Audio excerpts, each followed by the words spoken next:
dunia internasional secara khusus bagi tanah Papua dan khususnya bagi Provinsi Papua Barat, karena saat ini Papua Barat lagi gencar untuk mencari penghasilan asli daerah bagi Provinsi Papua Barat. Apalagi saat ini masyarakat adat sedang gencar-gencarnya untuk mengusulkan konversi kawasan hutan dari kawasan hutan konservasi, hutan lindung menjadi areal pertambangan. Dan ini menjadi catatan penting bagi kami, khususnya yang bergerak pada sektor energi dan sumber daya mineral. Terima kasih. Bahwa yang pertama, ternyata bahan bakar fosil itu tidak masuk dalam Paris Agreement ya, perhitungannya itu. Jadi itu menjadi pertanyaan itu kenapa gitu.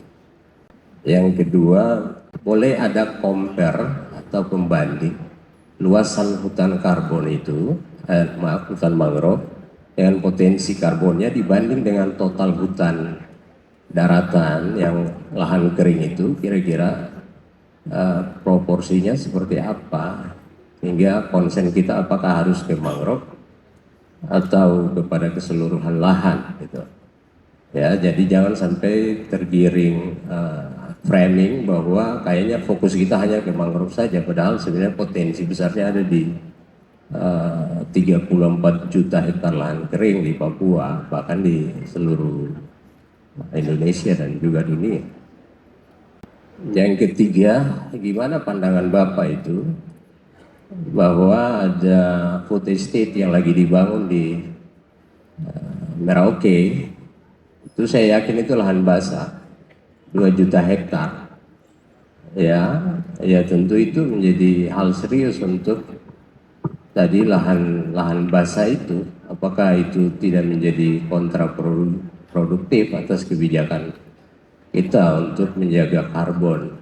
Dan belum lagi ada kemarin pertemuan Pak Presiden dengan para gubernur, dan situ ada pesan khusus langsung ke Papua tentang program energi ya, pengembangan sawit di Papua. Itu seperti apa itu menurut pandangan Bapak sehingga nanti bisa menjadi rekomendasi bagi acara ini itu.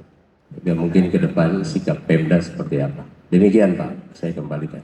Jadi we always in a dichotomy situation, selalu dikotomi antara konversi dan konservasi, antara konservasi dan restorasi. Dan yang menarik lagi tadi saya katakan di awal, adaptasi dan mitigasi itu selalu seolah-olah terpisah untuk dipertentangkan. Padahal keduanya harus dibahas, ditekuni, dicermati bersama-sama. Kita tidak boleh ngotot konservasi, ya konservasi tutup mata, atau konversi habis-habisan tutup mata untuk yang lain. Ya, jadi ini perlu dilihat secara bijaksana. Yang tadi saya katakan wise use of wetland itu sangat penting, dan khususnya untuk Papua, mungkin Papua Barat perlu membuat semacam konsep dasar mengenai bagaimana melihat ekosistem yang sangat unik ini di provinsi ini ke depan. Dan saya senang pertanyaan datang juga dari Brida, dan saya pikir ini adalah pusat komputasi, kalkulasi, dan pemikir yang memberi saran kepada gubernur khususnya dan dinas-dinas yang ada di dalamnya, sehingga perangkat-perangkat ini pada hari ini yang saya menangkap, memahami betul posisinya, akan melangkah ke depan dan dibantu dengan simposium ini untuk melihat bagaimana Papua Barat perform well. Jadi untuk proteksi Ibu Bapak sekalian, kadang-kadang kita menganggapnya ini adalah cost center, ya. Konservasi itu berbiaya, ya.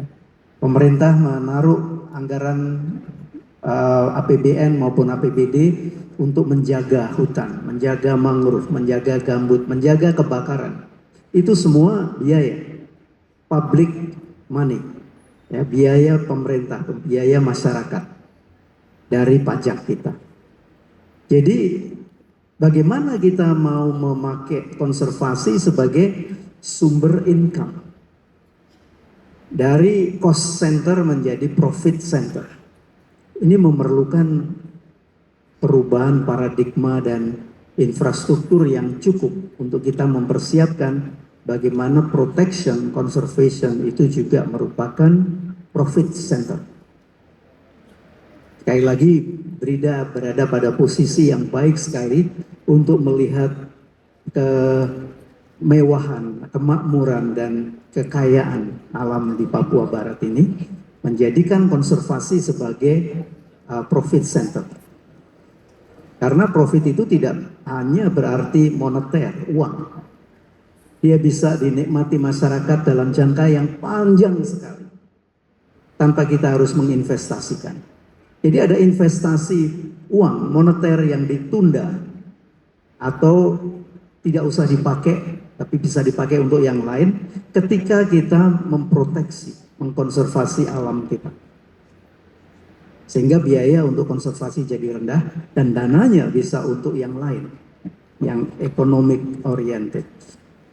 Jadi ini memerlukan pemikiran, dan Pak Charlie dan kawan-kawan di Brida bisa mengolah ini lagi, menjadikan sebagai satu pemikiran yang memiliki legal standing yang kuat, menjadi peraturan daerah yang betul-betul dilaksanakan dan dimonitor oleh semua komponen masyarakat. Lahan basah sekali lagi besar sekali manfaatnya. Tadi saya katakan waktu saya kuliah pun dianggap sebagai lahan marginal, lahan apa istilahnya yang wasted, ya, yang tidak berguna. Sampai kita mengerti betapa banyak jasa yang diberikan oleh lahan basah ini. Saya tidak mengatakan lahan kering tidak penting, ya, sekali lagi tidak. Tadi di studi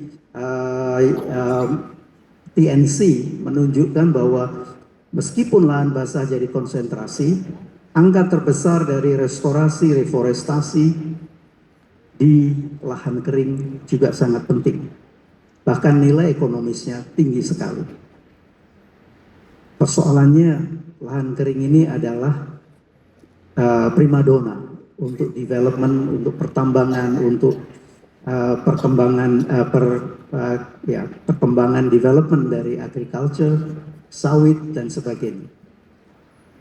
Nah, argumen ini membawa saya untuk juga mencurahkan isi hati saya ketika food estate itu dibangun.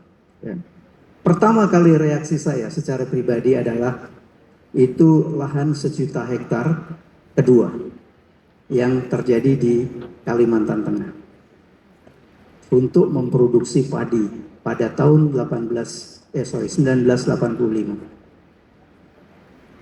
Kekhawatiran saya ketika MIFE dan food estate itu direalisasikan sebagai proyek strategis nasional. Jangan-jangan ini adalah disaster yang kedua. Saya tidak tahu persis hari ini seperti apa. Tetapi di atas kertas, lahan basah yang miskin hara sangat tidak cocok untuk produksi pangan yang memerlukan input yang tinggi, termasuk pupuk, air, irigasi, dan sebagainya.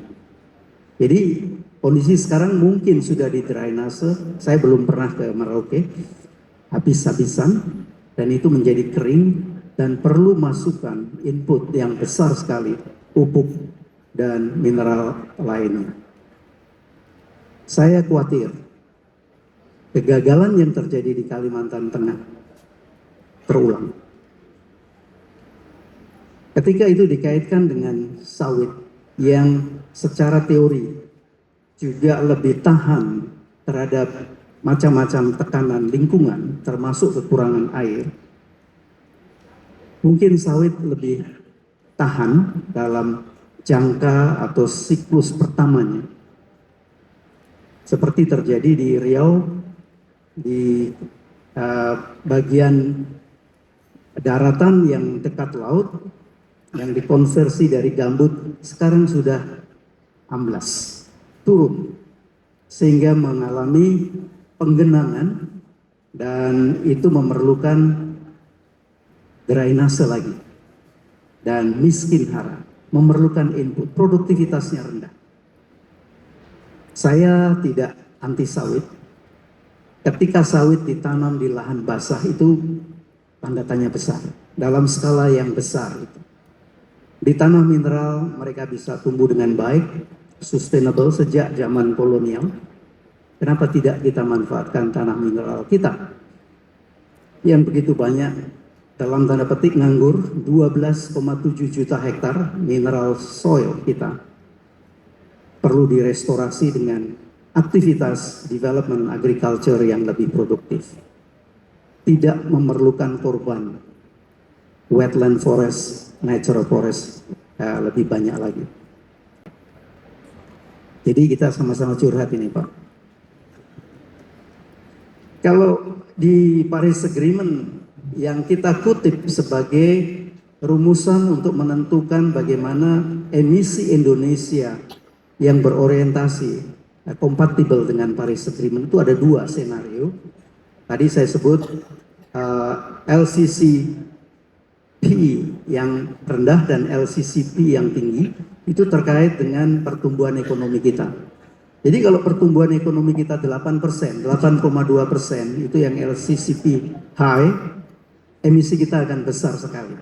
Dan target penurunan emisi itu akan tercapai dalam waktu yang lebih lama ketimbang kalau LCCPL. Karena fosil akan dipakai lebih banyak dan lebih lama. Sehingga penurunan emisi dan net zero emission yang dijanjikan dalam Paris Agreement oleh setiap negara yang tanda tangan itu bisa terganggu dan mungkin gagal. Jadi saintis itu kadang-kadang nakut-nakuti juga ya. Tapi kita punya alasan ya kenapa hal itu dikatakan, karena kita punya angka, punya data, termasuk data dari pemerintah yang approve, bisa dipakai oleh publik. Dan data-data baru yang kita generate dari riset. Karena itu kombinasi antara riset dan government itu penting sekali. Dan saya melihat di Papua ini dengan adanya BRIDA dan sebagainya itu bisa secara harmonis di-generate informasi untuk perencanaan pembangunan di daerah. Jadi lahan basah itu mengandung 5-6 kali cadangan karbon dibanding hutan tropis yang lebat sekalipun. Tidak hanya itu, lahan basah juga menjanjikan memiliki potensi untuk jasa lingkungan yang lebih banyak. Ketika above ground biomass tadi saya ceritakan ditebang, dipotong, kalau itu lahan tanah mineral itu habis segera, 80% habis. Di lahan basah masih tersimpan di dalamnya kalau kita hati-hati mengelola. Cara memanennya, memanfaatkannya. Yang 5-6 kali itu masih tertahan di dalam. Jadi sekali lagi konservasi penting. Tapi jangan total conversion. Pemanfaatan harus bijaksana. Dan kita tidak boleh punya paradigma jangan menyentuh. Ini keramat dan sebagainya. Harus dimanfaatkan untuk kesejahteraan kita semua. Papua perlu membangun. Papua perlu mengenerate tadi pendapatan asli daerah dan sebagainya.